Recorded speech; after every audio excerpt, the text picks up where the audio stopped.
نیند آ رہی ہے ڈرائیونگ کے دوران، آپ کے لیے گاڑی چلانا حرام ہے، ناجائز ہے، چلا ہی نہیں سکتے آپ. انسانی نہ اپنی جان سے کھیلے نا. کئی دفعہ دیکھا ہے نیند آ رہی ہے تو کوئی بات نہیں، کسی کو کہہ دے گا مجھ سے باتیں کرو تاکہ میری نیند. بھائی پھر نیند تو ایسی چیز ہے مسلط ہوتی ہے انسان کے اوپر، تو آپ اس موقع پر گاڑی چلانا روک دیں، سو جائیں آپ. بعض لوگ کیا کرتے ہیں چائے پی پی کے گاڑی چلا رہے ہوتے ہیں نا نیند بھگانے کے لیے، تو یہ مصنوعی طریقہ ہے، اس سے پھر بھی آپ کو نیند آ سکتی ہے اور چائے کی لت بھی پڑ سکتی ہے. تو اس لیے بہتر یہی ہے کہ بھائی جب نیند آ رہی ہے گاڑی سائڈ تے لاؤ تے گڈی نو سائڈ تے لا کے گڈی نو سائڈ تے لا ہے نا، وہ پنجاب میں کہتے گڈی نو سائڈ تے لاؤ، تو گڈی نو سائڈ تے لاؤ تے یا تو کسی اور کے حوالے کرو، کیا کہتے ہیں لمبی پا کے سو جاؤ. دبئی میں جگہ جگہ وہ بنے ہوئے ہیں، اسٹیشن بنے ہوئے ہیں کہ آپ وہاں گاڑی روکیں اور سو جائیں آپ. ابھی کچھ عرصہ پہلے ہمارے بھانجا ڈرائیونگ کرتے ہوئے نیند آئی اس کو اور ٹرک میں لے جا کے مار دی، میرے بھائی بھی زخمی اور خود بھی زخمی، کئی دنوں تک علاج چلتا رہا، تو شکر ہے زندگی بچ گئی. اسی طرح یاد رکھو قرآن نے جیسے حکم دیا نا کسی نفس کو قتل مت کرو، اپنے آپ کو بھی قتل مت کرو، قرآن میں صاف ہے. قرآن نے اپنے قتل کو دوسرے کے قتل کو برابر قرار دیا، انسانی جان جا رہی ہے بس. تو اس میں بہت ساری بے احتیاطیاں وہ بھی اس کے مفہوم میں داخل ہیں. ڈرائیونگ کرتے ہوئے سیٹ بیلٹ نہ باندھنا پرلے درجے کی حماقت اور بے وقوفی ہے، اور اکثر دیندار لوگ میں نے دیکھے بے احتیاطی کرتے ہوئے. ابے کیا ہے چلنے دو نا. میں کبھی بھی کسی کے ساتھ بیٹھتا ہوں نا، کہیں مین روڈ پہ جائیں، یعنی گلی محلے میں تو نہیں، کہیں بھی گاڑی مین روڈ پہ نکلتی ہے میں فوراً سیٹ بیلٹ باندھتا ہوں. تو لوگ میرا مذاق اڑاتے ہیں، مولوی صاحب کچھ نہیں ہو رہا یار، کوئی نہیں ٹکر مارے گا. کیونکہ ہم نے دیکھا ہے کئی حادثات میں سیٹ بیلٹ ہوتی ہے تو آپ کی بچت ہو جاتی ہے. تو اللہ ہی نہ بچانا چاہے تو اونٹ پہ بیٹھے ہوئے آدمی کو بھی کتا کاٹ لیتا ہے. کہیں آپ مثال نہ دے کہ وہ سیٹ بیلٹ باندھا ہوا تھا پھر بھی مر گیا، تو وہ تو اللہ مارے گا، تو کون بچا سکتا ہے بھائی. اونٹ پہ بیٹھ کے دیکھو اگر مقدر میں ہوگا تو کتا وہاں تک پہنچے گا، ورنہ اونٹ ہی بیٹھ کے کتے کے قریب کر دے گا آپ کو، یہ بھی ممکن ہے.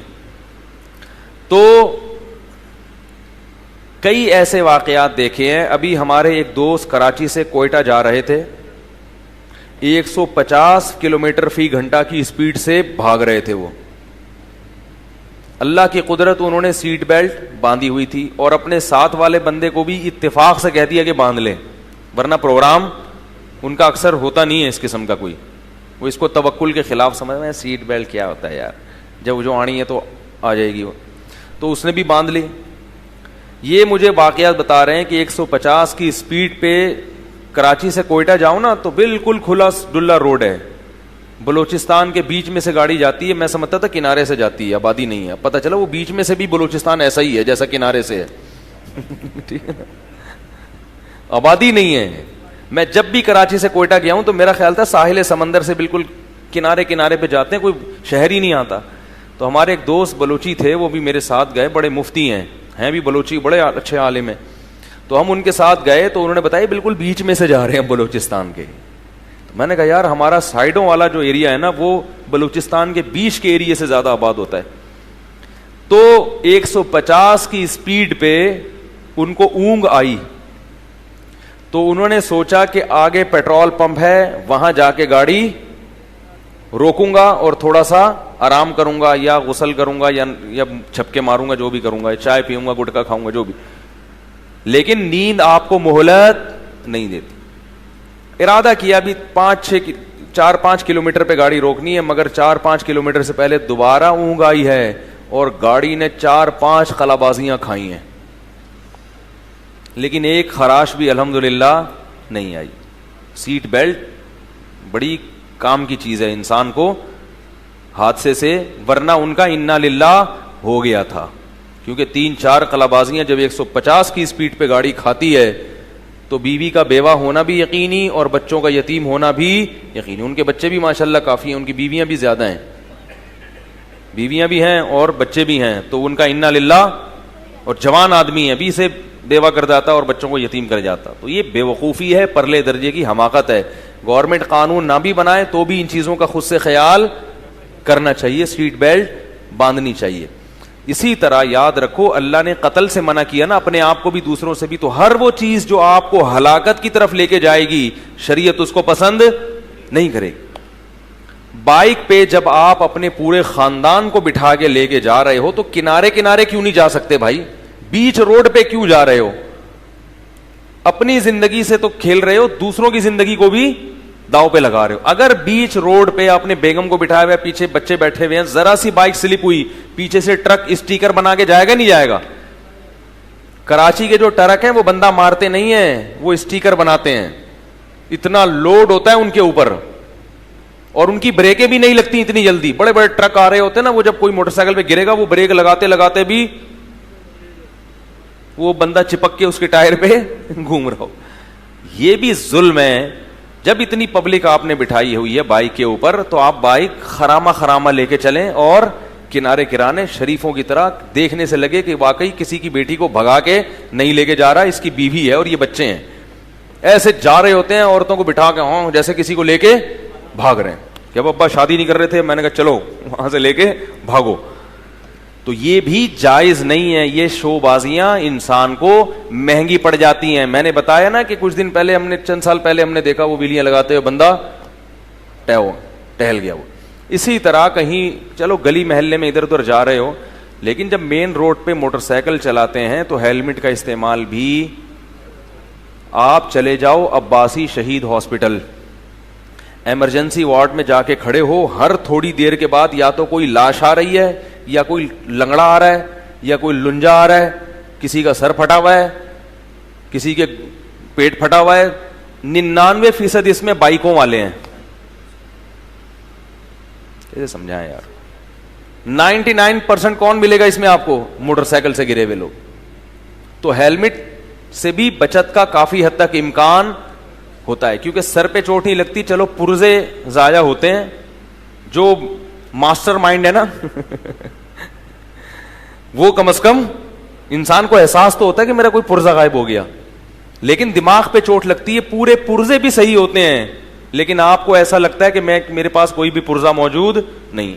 میں ایک دفعہ جا رہا ہوں یہاں ادھر, یہ جو سوراب گوٹ سے آگے نا, بائک پہ تھا میں, تو میں جیسے ہی آگے جا رہا ہوں تو ایک صاحب نیچے پڑے ہوئے ہیں بائک پہ. وہ کسی بزدہ والے نے بریک لگائی تو یہ بائک ان کے پیچھے جا کے ٹکرائی ہے, یہ زمین پہ گر گئے. کوئی بڑا ایکسیڈنٹ نہیں تھا, لیکن یہ صاحب جیسے ہی نیچے گرے ہیں, کوئی بھی ایسا خاص ایکسیڈنٹ نہیں تھا, لیکن ان کا سر لگا سڑک کے اوپر.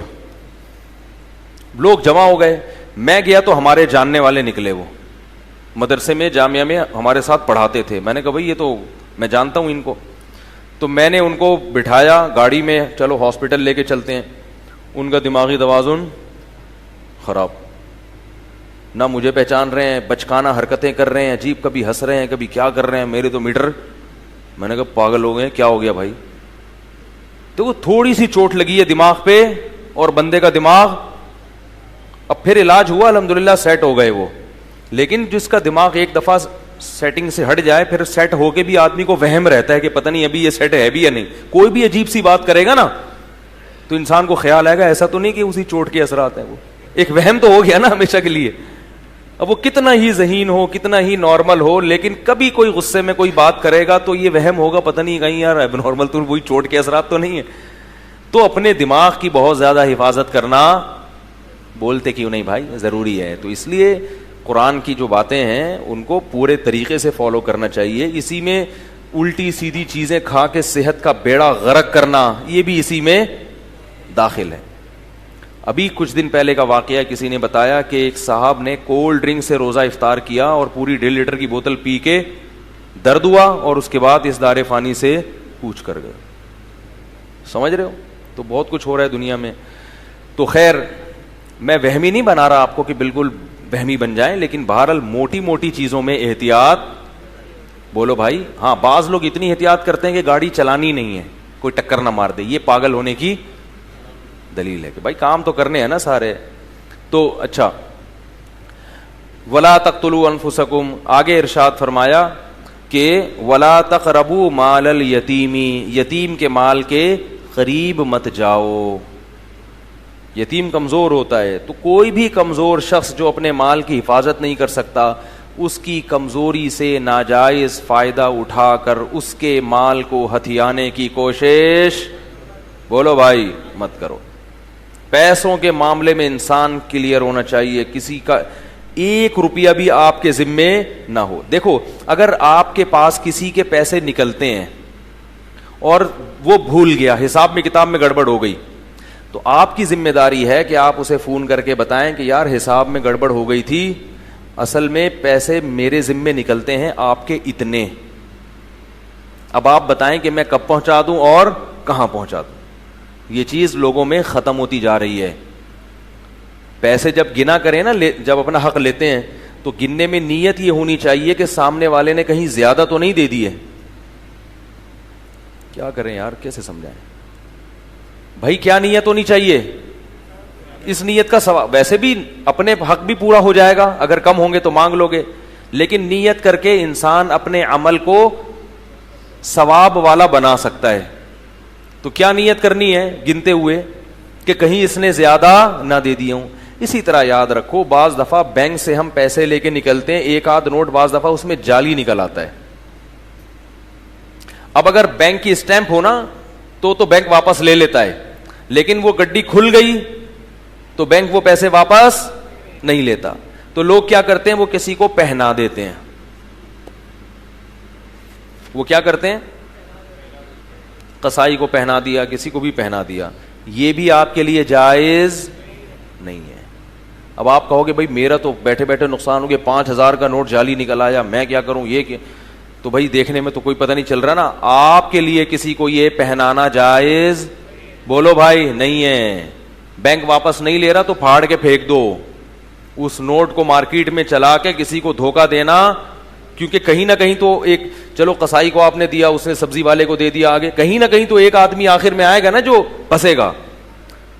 تو اپنی ٹینشن کسی دوسرے کے اوپر ڈالنا جائز, یہ وہ طریقے ہیں ناجائز جس طریقے سے لوگ حرام کھا رہے ہیں, کما رہے ہیں, اور چوری کا الزام اور ڈکیتی کا الزام بھی ان کے اوپر نہیں لگتا.